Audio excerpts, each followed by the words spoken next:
لازم نتجاهل التحذيرات، خصوصاً لو جاية من واحد بينام ويصحى مع الجثث كل يوم. اشترك في القناة واضغط لايك وصلى على النبي علشان القصة الجاية يمكن تكون عنك. ويلا نبدأ الحكاية. في قرية صغيرة في الصعيد كان في راجل اسمه الشيخ سليم، شغال حارس للمقابر. الناس كلها كانت تعرفه، راجل عجوز وهادي بيقضي الليل كله جوه المقابر. الغريب إن محدش في البلد شافه بينام أبداً. كل ما يعدوا من جنب المقابر يلاقوه قاعد على باب مقبرة قديمة جداً بيشرب شاي على لمبة جاز صغيرة.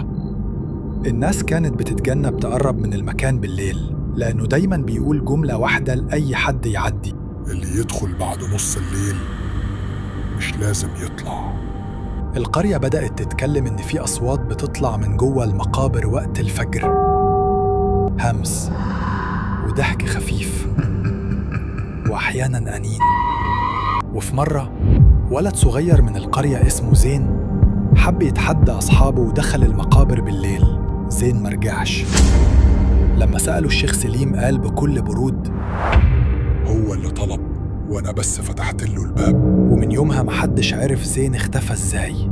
الغريب إن عيلته لما جت تفتش المقابر لقوا اسمه محفور على واحدة من شواهد القبور، والتاريخ كان نفس يوم اختفائه. لو كنت مكان زين كنت هتدخل المقابر ولا هتسمع كلام الشيخ سليم؟ قول لنا في التعليقات.